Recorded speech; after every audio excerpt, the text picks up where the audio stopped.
Di sebuah desa, hiduplah seorang perempuan tua bernama Mbok Yem. Ia hidup sebatang kara. Mbok Yem ingin sekali memiliki seorang anak agar dapat merawat dirinya yang sudah mulai tua. Namun, itu semua mustahil karena ia tidak mempunyai suami. Setiap hari Mbok Yem pergi ke hutan untuk mencari kayu bakar. Pada suatu hari di tengah hutan, ia bertemu dengan seorang raksasa yang sangat menyeramkan. Tubuh raksasa itu lebih tinggi dari pohon. Mulutnya terdapat sepasang taring yang sangat tajam. Kukunya panjang dan kotor. Mbok Yem tak dapat berkata apapun. Ia hanya terdiam. Ia gemetaran. Lalu sang raksasa berkata, Hei perempuan tua, jangan takut. Aku takkan memakanmu. Lagi pula, dagingmu sudah keras dan tak enak. Benarkah itu Tuan Raksasa? Lalu apa yang kau inginkan dariku? Aku tahu apa yang kau ingin selama ini. Kau menginginkan seorang anak untuk menemani sisa hidupmu, kan? Aku akan membantumu dengan satu syarat. Satu syarat, aku akan melakukan segalanya untuk mendapatkan seorang anak. Hahaha. Memang manusia sangatlah serakah. Baiklah, aku akan memberimu biji mentimun ini. Tanamlah dan rawatlah seperti anakmu. Ketika mentimun itu sudah matang, kamu akan mendapatkan seorang anak. Kamu bisa menjaganya seterusnya. Tapi ketika anak itu berumur 17 tahun, aku akan mengambilnya kembali untuk menjadi santapanku. Baiklah, aku akan melakukannya. lalu raksasa memberikan biji mentimun tersebut kepada Mbok Yem. Lalu Mbok Yem menanamnya dengan penuh kasih sayang. Ketika sudah beberapa bulan berlalu, suatu hari Mbok Yem pergi ke kebun untuk memetik timun tersebut. Setelah tiba di kebun, ia melihat dari sekian banyak mentimun, ada satu mentimun yang sangat besar dan berwarna emas. Setelah memetik mentimun berwarna emas, Mbok Yem langsung membawa pulang mentimun itu ke rumahnya. Setiba di rumah, Mbok Yem langsung meletakkan mentimun di atas meja dan membelahnya dengan hati-hati. Dan setelah itu, Mbok Yem sangat terkejut karena ada bayi perempuan yang sangat cantik dan bayi itu diberi nama Timun Mas. Timun Mas tumbuh menjadi seorang gadis yang sangat baik hati dan cantik jelita.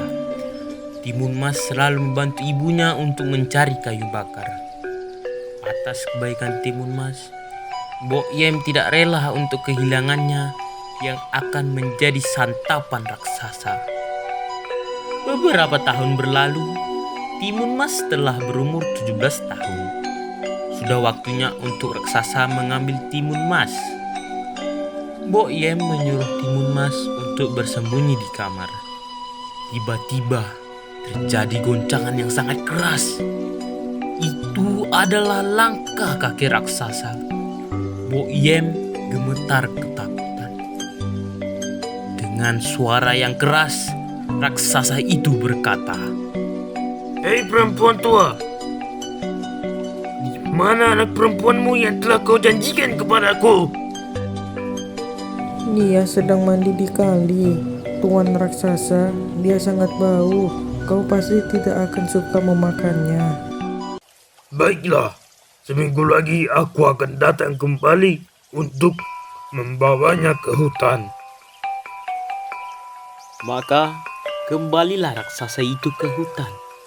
Mbok Yem dan Timun Mas sangat lega karena mereka masih ada waktu untuk bersama-sama.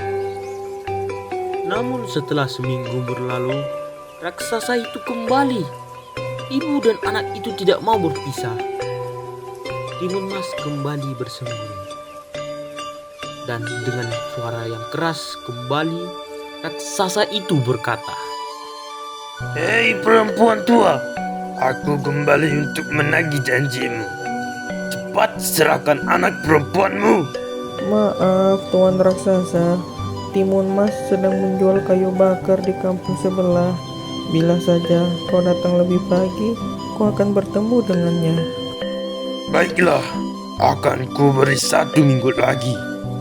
Tapi, jika kau tidak menyerahkan anak perempuanmu, maka aku akan menghancurkan rumahmu. Ibu, jangan sedih. Relakanlah aku menjadi santara raksasa itu.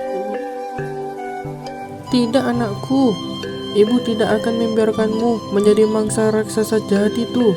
Ibu akan melakukan apapun untuk menyelamatkanmu. Lalu Mbok Yem teringat di pasar ketika menjual kayu bakar. Banyak yang mengatakan bahwa ada seorang peramal yang sangat hebat dan dapat memecahkan segala masalah. Ia tinggal di atas gunung di tengah-tengah hutan. Namun biayanya sangat mahal.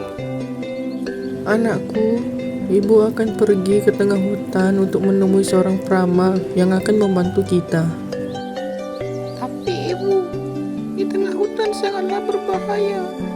Biarlah aku ikut bersamamu. Jangan nak, biar ibu saja yang pergi. Lalu Mbok Yem pergi ke hutan untuk bertemu peramal. Setiba di hutan, Mbok Yem menaiki gunung dan memasuki sebuah gua dan menemui sang peramal. Hahaha, aku tahu apa yang kamu inginkan. Kamu menginginkan sebuah kekayaan, kan?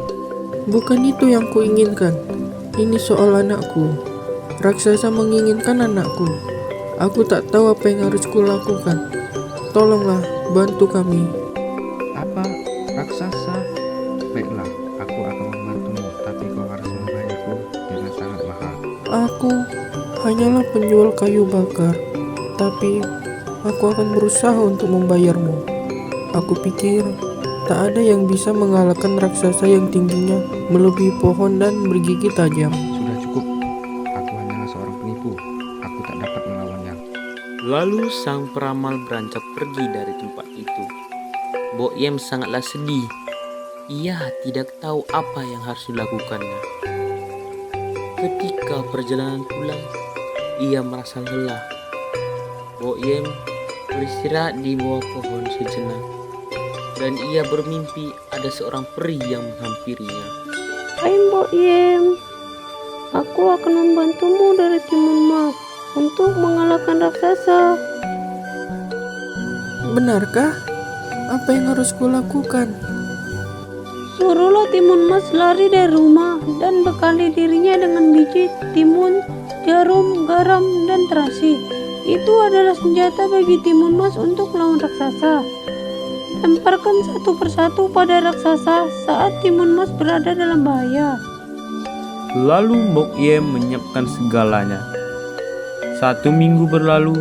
Saat pagi hari, Mbok Yem memberikan yang diberitahu sang peri hutan dan menyuruh Timun Mas lari dari rumah menuju hutan. Seketika terdengarlah langkah kaki sang raksasa.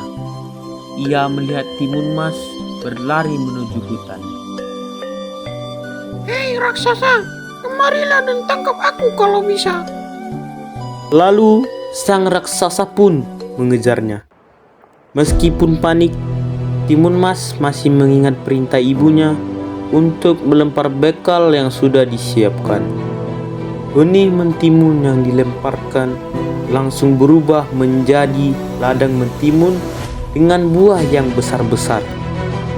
Karena kelaparan, si raksasa memakan mentimun-mentimun di ladang itu. Setelah kenyang, ia kembali mengejar Timun Mas. Meskipun perutnya yang kekenyangan membuat jalannya menjadi lambat, raksasa itu tetap bisa mengejar Timun Mas karena langkah kakinya yang panjang. Lalu Timun Mas kembali melemparkan jarum. Seketika jarum itu berubah menjadi hutan bambu yang menusuk tubuh raksasa. Ia tidak menahannya dengan lama. Timun Mas pun melemparkan garam. Seketika pula garam itu berubah menjadi sebuah lautan. Raksasa terpaksa harus berenang untuk mengejar Timun Mas. Dengan rasa takut, Timun Mas langsung melemparkan kembali terasi yang sudah disiapkan ibunya. dan lautan pun seketika berubah menjadi lumpur hisap yang menghisap raksasa ke dalamnya dan tenggelam untuk selama-lamanya. Timun Mas lega. Ia dapat selamat dari sang raksasa. Timun Mas pun kembali ke rumah Mbok Yem. Mbok Yem terlihat sangat senang sekali melihat anaknya Timun Mas kembali dengan selamat, dan ia menyambutnya dengan penuh kasih sayang. Sejak saat itu, Timun Mas hidup tenang bersama ibunya. Mereka dapat hidup bahagia tanpa ketakutan lagi.